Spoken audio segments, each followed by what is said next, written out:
Fala, jovens! Sejam muito bem-vindos de volta ao Pipoca Plus.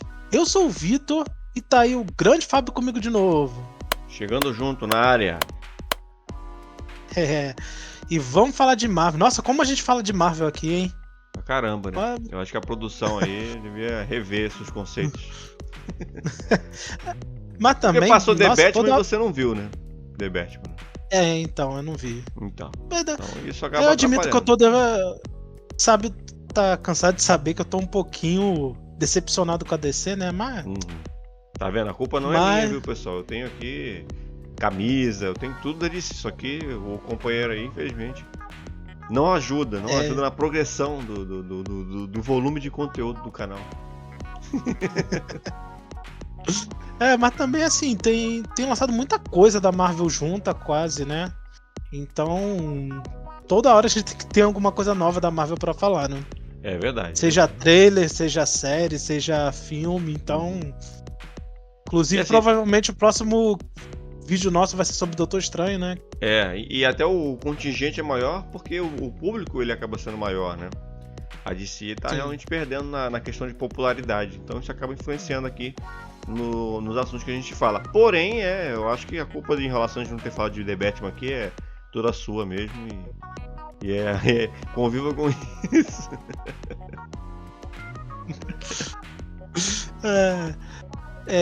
Não, eu admito, ele já tá até no stream e eu nem vi ainda, né? É verdade.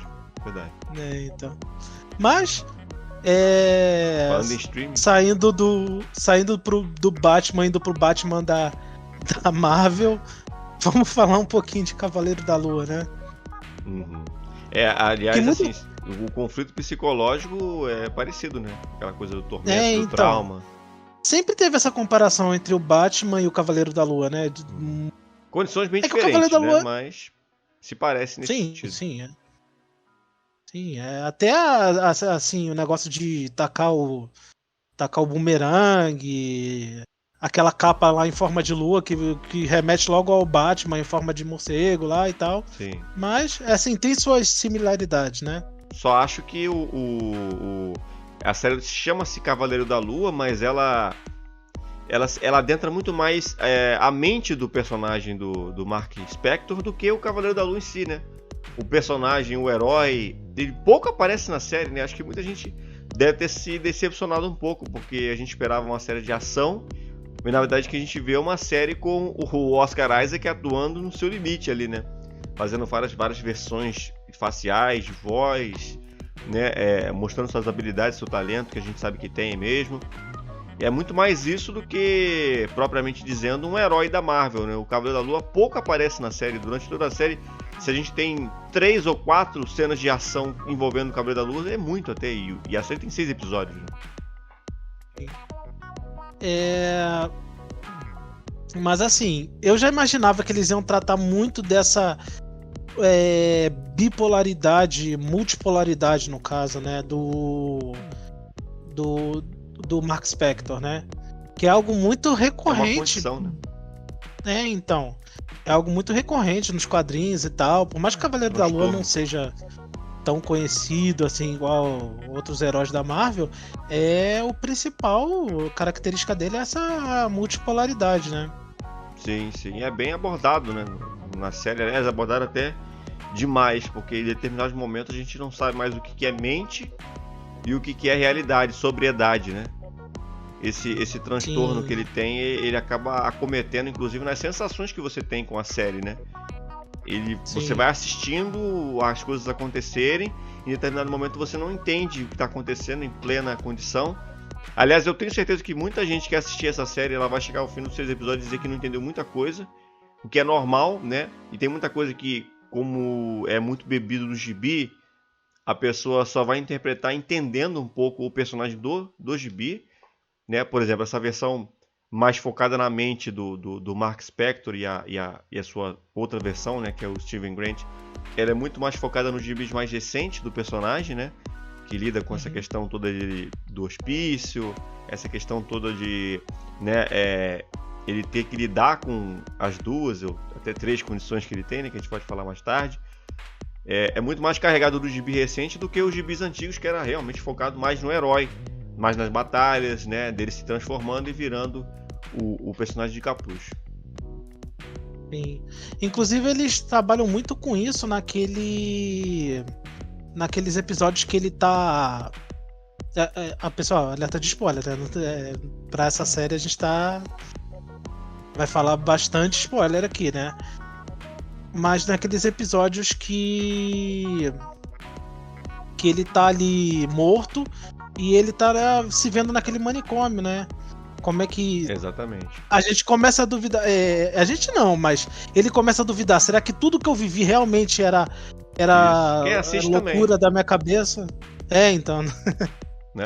E ali o transtorno borderline dele toma vida, né? Ele ganha vida, porque de fato os outros personagens que ele tem dentro dele aparecem em forma humana, né?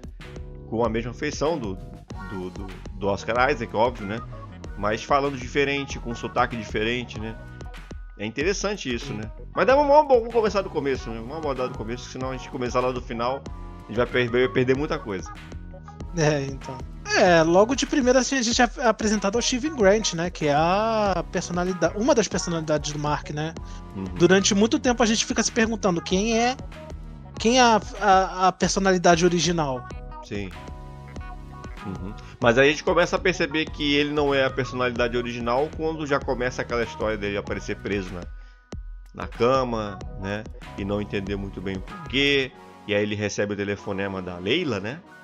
Que ele não conhece, e aí ela diz que você tá vivo, Mark, você tá vivo. Ele me diz, meu nome não é Mark, meu nome é Steven, né? E ela acha que ele tá de brincadeira, o que é um conceito bastante interessante, porque se ela depois mostra, né, que foi casada com ele, nesse período todo ela não sabia dessa outra versão dele, né? Ou essa versão dele ficou neutralizada, digamos assim, no período que eles foram casados, né? Porque ela não tinha nem conhecimento dessa outra personalidade e achava que ele tava até brincando, né?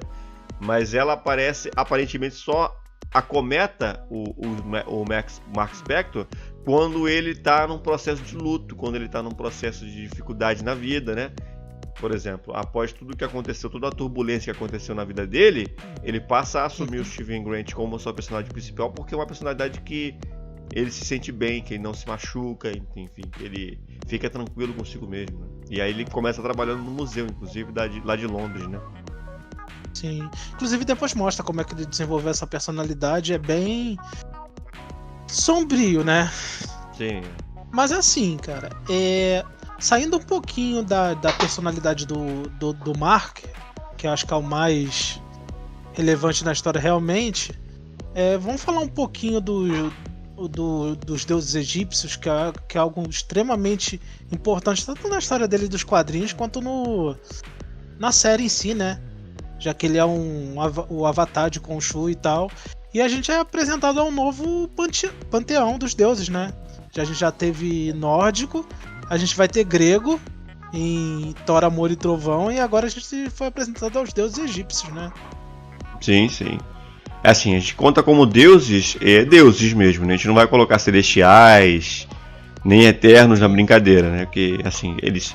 Claro que não sei se dá pra comparar, mas assim, em power level, né? Digamos assim, de um determinado level de poder, dá pra gente até colocar ali no mesmo catálogo, né? Mas os deuses são os deuses e os outros são os outros, né? Realmente é a primeira vez que a gente tem ali o contato com os deuses egípcios, né? Da Marvel, do UCM. E o Khonshu, né? Que é o principal ali, né? A dublagem do F. Murray Abraham, que é um ator das antigas, que inclusive fez Scarface, fez vários outros filmes.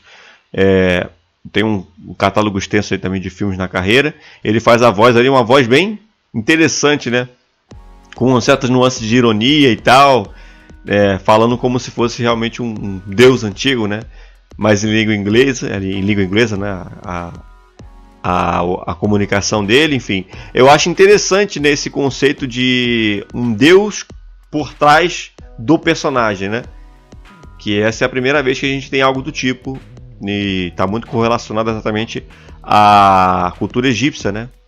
De um manipulador ali, de um avatar sendo utilizado pelo deus, né? Para conferir os seus desejos, né? O que ele acha que é mais interessante, que é mais importante para a humanidade.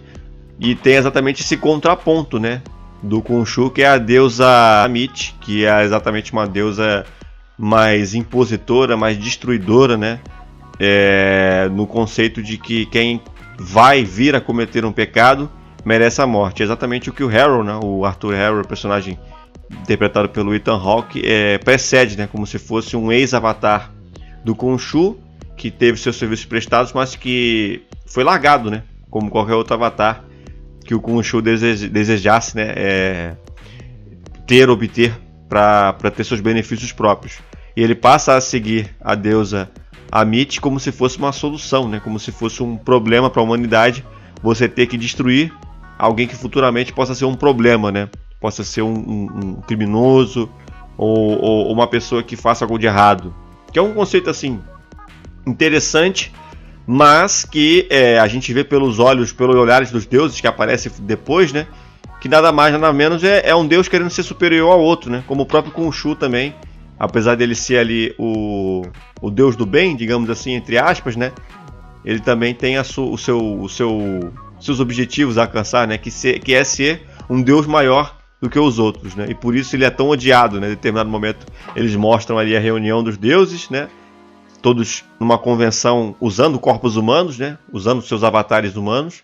E aí você vê ali o conceito de uma pessoa que é tipo um empresário, né? E você vê o conceito de uma outra pessoa que é uma pessoa rica. Só que todos ali aparecendo apenas para exercer o papel de comunicador, né? De porta-voz de um deus para o outro, né?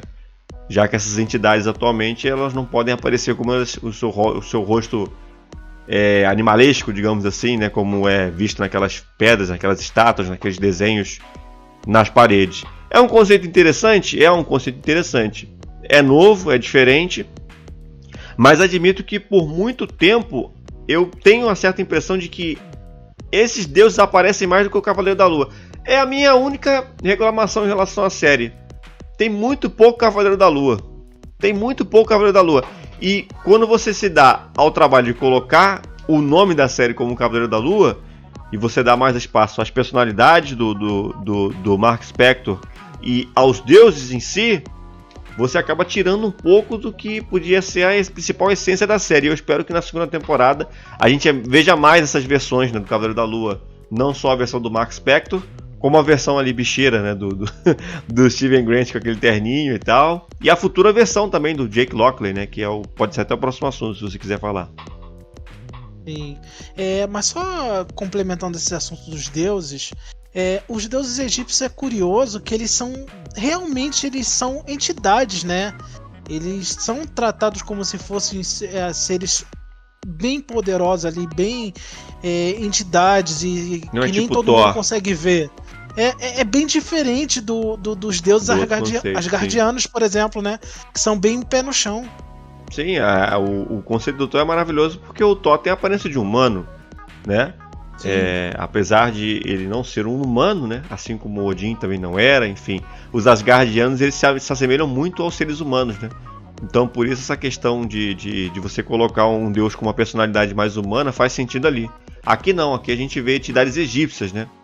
O histórico, né? A história conta, né? Que é uma coisa muito mais sobrenatural, uma coisa muito mais que envolve muito mais morte, muito mais densidade, né? A gente vê algumas criaturas ao longo da série, né, quase que zumbificadas, mumificadas ali, aparecendo como monstros mesmo, né? Tentando o chacal. Exatamente. Tem ali um que corta o pedaço, né?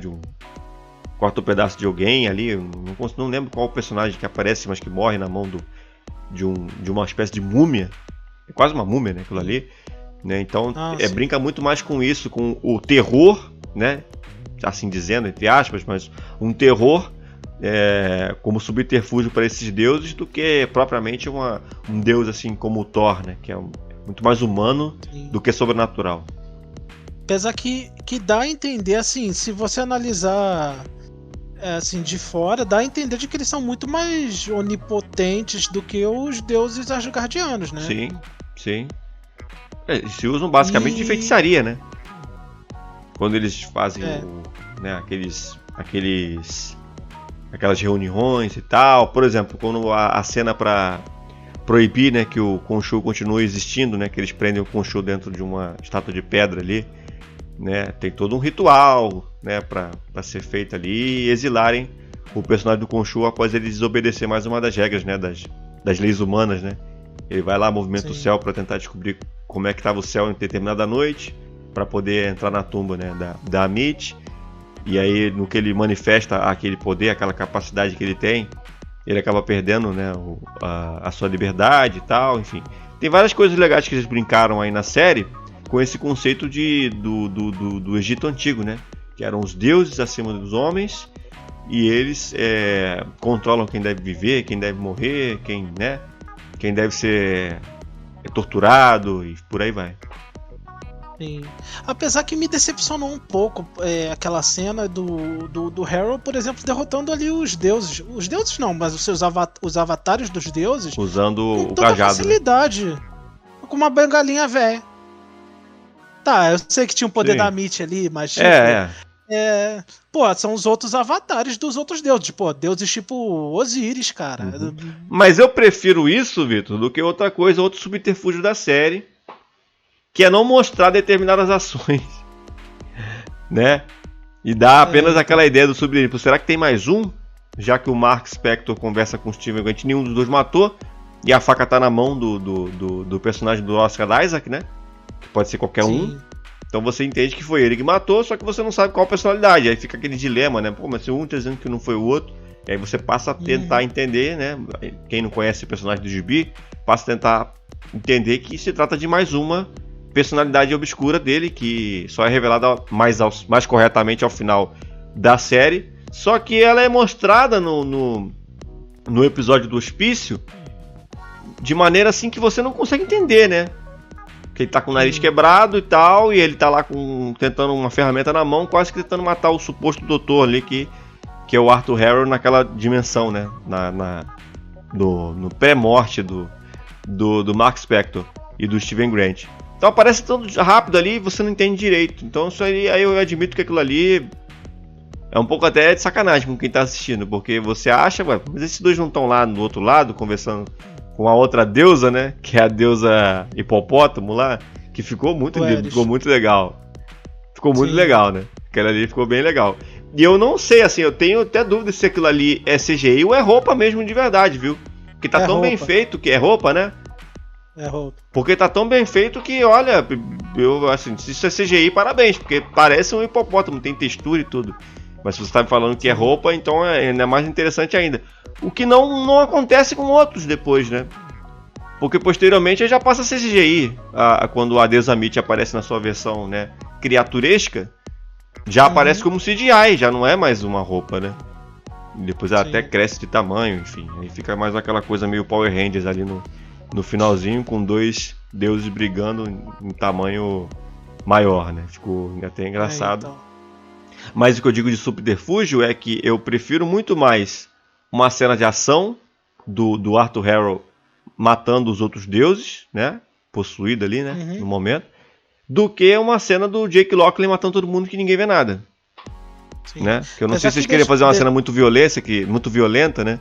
Que só no Marvel Netflix podia fazer. E aí eles quiseram cortar o barato de quem queria assistir. Mas que parece uma solução preguiçosa, parece. Sim. Apesar que deixar claro que ele não matou os deuses, né? Ele matou os avatares dos deuses. Sim, claro. Então. Exatamente. Mas agora você mencionou esse negócio de clima de terror. Me lembrou uma coisa que eu falei até em off pra você. Cara, eu tô achando que a Marvel tá se encaminhando muito pra eles adaptarem Midnight Suns. Que pra quem não conhece quadrinhos e tal, Midnight Suns, eles são uma equipe voltada pro sobrenatural, pro ocultismo. Eles são similar à Liga da Justiça Sombria, né, da DC.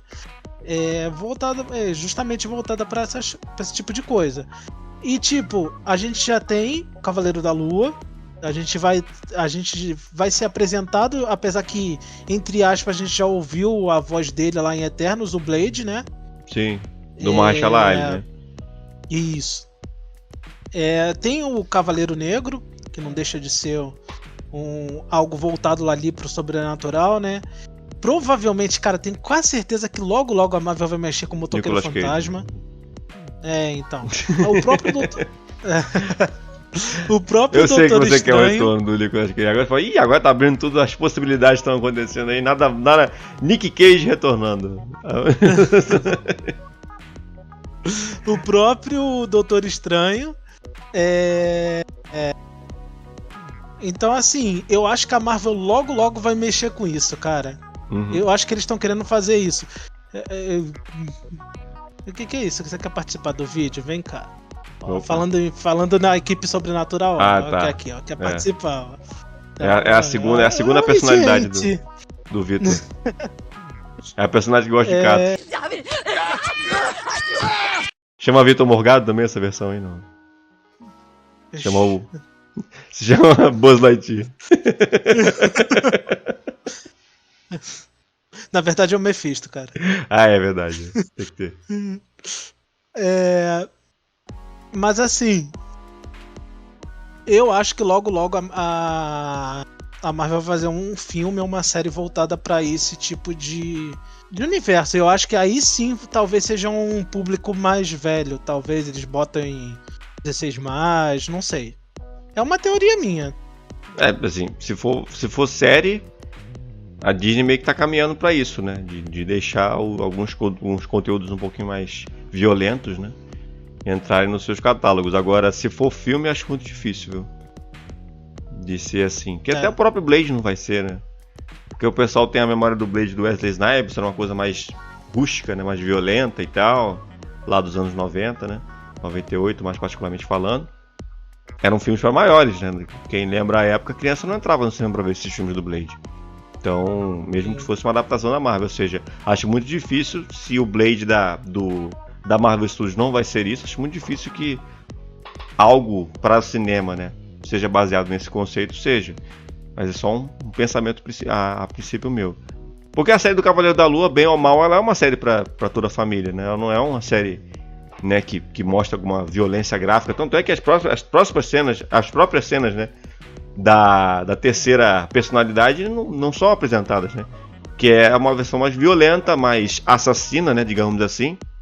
E que na reta final já começa a aparecer em pequenas pinceladas, até na última cena aparecer de verdade, né?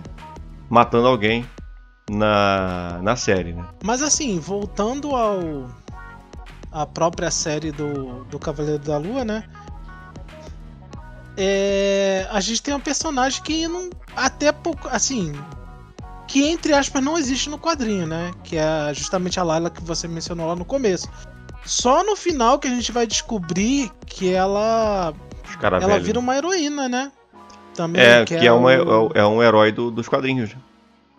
Sim, é um herói dos quadrinhos que só aparece acho que umas 7 edições, sério, ele é totalmente esquecido. Que é o Escaravelho Vermelho. Sim, e assim, a série dá a entender que o Escaravelho Vermelho original era o pai dela, né? Sim. Que foi assassinado por umas pessoas que trabalhavam com o Mark Spector antes deles se conhecerem, né? Digamos que ele se casou com ela como se fosse para suprir alguma coisa, não sei.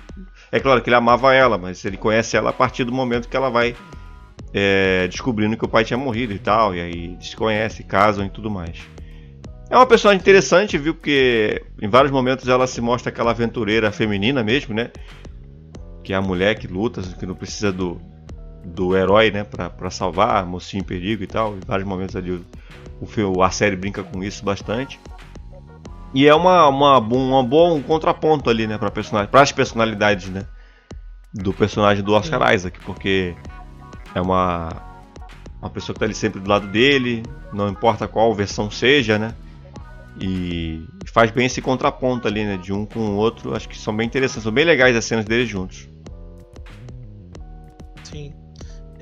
Apesar que na série ela vira também diferente do herói nos quadrinhos, né? O Escaravelho Vermelho dos quadrinhos, ela vira um avatar, né? Que é justamente da deusa hipopótamo lá. Exatamente. Do Ares, né? Do Ares, que convenhamos, é a coisa mais fofa da série. Eles colocaram uma dublagem ali super infantil, né? Que foge até do tom da série, né? Eles colocaram uma voz fofa ali, falando e tal, e aí dizendo pra eles como eles deveriam fazer, o que eles deveriam fazer pra para tentar, né, passar por outro lado e tal, de maneira correta. Aí há um sacrifício ali, né, do Steven, e aí ele vai se sacrifica para que o outro entre do outro lado, mas aí ele vai lá, volta atrás, corre atrás do Steven, o Mark corre atrás do Steven, e ele acaba sendo...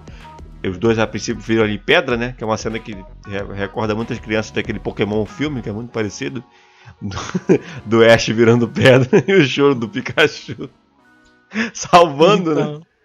E aí acaba que eles acabam voltando, né, pra Terra com o corpo que foi atingido por balas, né, do Arthur Harrow. Uma suposição ali legal que foram 2 balas, né, que o atingiram, ou seja, uma para cada personalidade.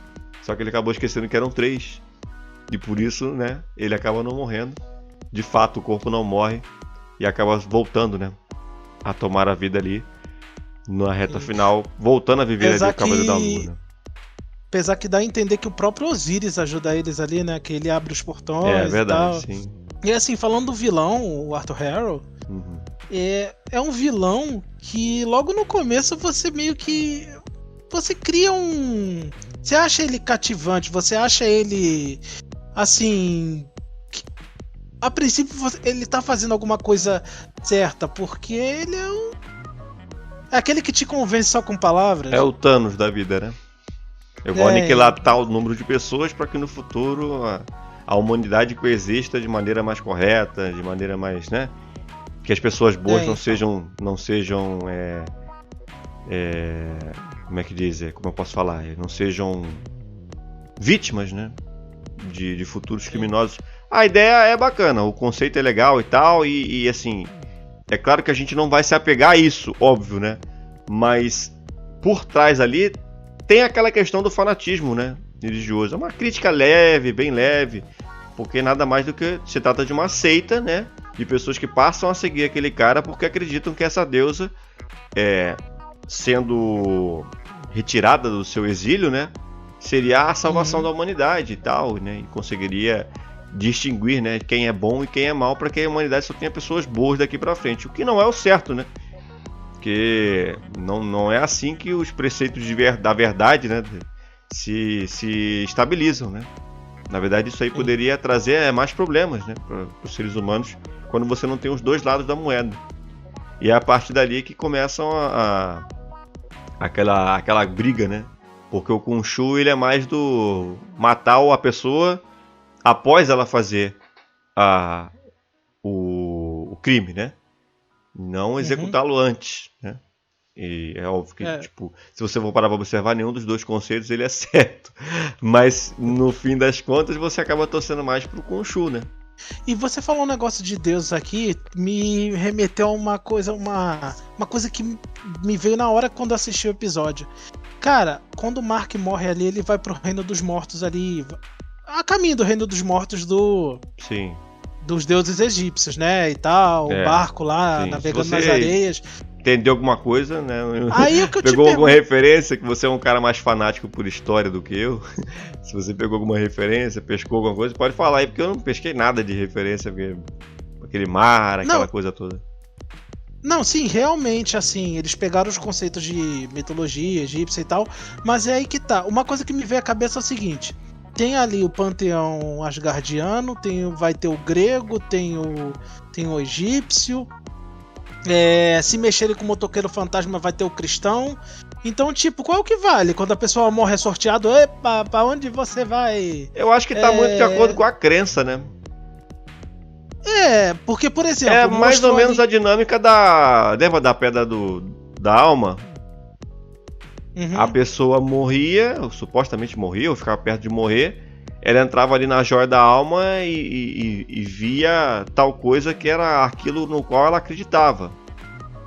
Por exemplo, o Thanos aparece para ele a Gamora, né? Que era algo que ele amava, que ele tinha de coração, enfim. Era mais importante para ele do que os deuses, né? Sim. Então eu acho que parece ser meio esse o retrato, sabe?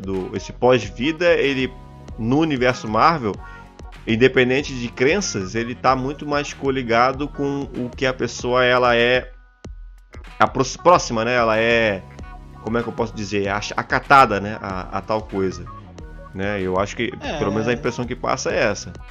Então, é aquele tipo de coisa que o diretor vai falar, pense da maneira que for. Da maneira que você pensar, tá valendo. No geral, cara, é uma coisa que eu falei pra tu. É a série mais isolada. É a produção mais isolada Citações, do MCU. Vitor, eu só peguei 2. Madripoor, que é citado, se não me engano, no 2º episódio. É uma citação muito rápida, né? Que parece um traficante ali de armas que tá falando com a Layla. E ele cita Madripoor, né? Cita que eles tinham se encontrado em Madripoor. E como vocês bem lembram, Madripoor é aquela cidade visitada pelo Falcão e Soldado Invernal, onde todo o crime é permitido, praticamente, né? Onde ficou por muito tempo lá a agente 13, a Sharon, exatamente. Então, passa essa citação rápida. E uma rápida menção ao Blip, quando numa cena de uma briga, né? De uma luta do Cavaleiro da Lua naquela sua forma gentleman, que tá ali atrelado ao Steven, ele cai em cima de um ônibus e o ônibus está escrito... tá aquela propaganda, né, de pessoas que estão sem casa após o blip, né? Mas é tão rápido que se você piscar o olho você não percebe. Aquele comercial da movimentação global, de pessoas que perderam suas casas após o blip, né? Foram blipadas e quando voltaram sim em suas casas. Aí aparece bem rapidinho. 2 citações. Se teve mais alguma, eu não pesquei. Eu não pesquei, admito. Se você tiver pescado, você pode falar. Essa segunda eu já não pesquei. Não, só né? de Madripoor mesmo. Então são 2. Na nossa tese aqui, na opinião do Pipoca Plus, apenas 2 menções ao MCU são feitas nesse seriado. Se tiver mais alguma outra, que alguém diga, me fale, que eu não pesquei. Ah, eu lembrei de uma. Lembrei de mais uma citação. Que não é uma citação em si, mas para bom entendedor, minha palavra basta, né? Já diria o poeta. Aparece que num documento, se não me engano, da Layla, para viajar, um passaporte para viajar, tá escrito que nos últimos 5 anos ela estava em atividade. Viu? O que significa que a Layla não virou pó. Mas isso aí também passa com uma rapidez absurda. Uma rapidez absurda. Mas o passaporte da Layla vem dizendo que nos últimos 5 anos ela está em atividade, né? De trabalho. Que como eu digo, repito, né? Para meio entendedor, né? Para bom entendedor, na verdade. Para meio entendedor no sentido total, mas para bom entendedor, essa aí é uma meia palavra bastou para sacar que tá falando do blip, né? Enfim. Só uma coisa, Vitor, que eu acho que a Marvel tem que tomar cuidado com isso, viu? De querer ser uma coisa muito fora do resto do CM, porque ela tá começando a lidar agora com o multiverso. Não custa nada para alguém pensar que essa história se passa em outro universo, porque ela não cita Homem de Ferro, porque ela não cita Thor, ela não cita Capitão América, não cita Hulk, não cita nada. Então é bom a Marvel tomar cuidado para ela, né, passar a ter mais citações abertas, porque se você coloca algo no UCM que cita muito pouco o UCM, mesmo que seja por uma questão artística, não custa nada a pessoa pensar que se trata de um outro universo, porque agora a brincadeira é essa, né? Até Eternos tem muito mais citação muito mais. Então. Mas. E olha que o povo já achou pouco, hein? Pois é. Indo pras notas, 0 a 10, que nota você daria pra série? Rapaz, como eu acho que ela se isolou demais, mais do que deveria, e tem muita coisa confusa, além de que eu acho que foi uma preguicite aguda ali, ter feito o confronto final ali apenas com subentendido, digamos assim, eu vou dar uma nota 6.5. 6.5. Das séries do MCU, pra mim foi a menos interessante, porque por mais que essa jornada a gente saiba que a gente vai ter situações como essa, eu ainda gosto quando faz aquelas menções, quando conjuntam as coisas, né, para virar uma continuidade das histórias que já vinham sendo contadas. Por mais que seja um personagem novo e a dinâmica de gibi seja essa mesmo, né, você não tá tão atrelado às outras histórias, a gente tá falando de MCU, né? Então a gente seguramente sente falta do contexto, né, de MCU, das citações, de algo mais próximo do que vinha sendo feito pelas outras séries, né? Nota 6.5, pelo bom trabalho do Oscar Isaac, o bom trabalho dos atores no geral, estão muito bem. O visual do Cavaleiro da Lua, que pra mim acaba sendo um outro problema, porque tem muito pouco Cavaleiro da Lua na série do Cavaleiro da Lua. Não digo que é inadmissível, mas que é algo que te deixa bastante desinteressado pela série até certo ponto, porque se eu tô vendo a série do Cavaleiro da Lua, né, eu espero ver cenas de ação do Cavaleiro da Lua, né, e não tão pouco, né? Como foi apresentado. Então, pra mim, 6.5 é a nota final. Sim. Assim, eu passando por alto, eu tiraria um pouquinho de ponto justamente por ela ser mais isolada. Esse ponto aí que você falou do tipo, na primeira vez a gente aceita, já depois cortar ali o clímax da batalha, justamente ter um corte, você não sabe o que aconteceu, como foi. Eu acho que não foi preguiçoso, mas dá a entender isso. Mas assim, eu achei um ponto alto a apresentação dos deuses egípcios. Isso pra mim foi muito legal. Eu gosto do Cavaleiro da Lua já nos quadrinhos, apesar de eu não ser extremamente, nossa, como eu já li quadrinhos que ele participa. Eu gosto assim do personagem em si, né? Então, assim, no geral eu daria acho que um 7,5 pra essa série. 7,5? 7,5. Você é menos exigente do que eu ainda né? gostei mais de Cavaleiro da... Eu ainda gostei mais de Cavaleiro da Lua, por mais que ela seja isolada, eu gostei dela mais do que Falcão e Soldado Invernal. Eu sempre falo isso, mas, gente, eu gostei de Falcão, eu gostei, tá? Mas, assim, das séries, assim, ela é a menos legal, assim, pra mim. É que eu menos gostei, mas ela ainda é muito boa. Sim. Tirando o Arif, né? O Arif eu não conto. Mas sobre o Cavaleiro da Lua é isso. Se vocês curtiram o vídeo aí, já curtam, compartilhem, comentem. Se vocês assistiram a série, comentem o que vocês acharam. Não deixe de se inscrever no canal, que vai nos ajudar bastante. Dê uma olhada lá nos nossos outros canais, o Carpa Mágica, o Futebol Limitado. Próxima série do MCU, Miss Marvel, né? Junho ou julho, né? Eu acho que é junho. É Final junho, de junho, é. acho. É isso então, pessoal. Vamos ficando por aqui. Valeu! Valeu!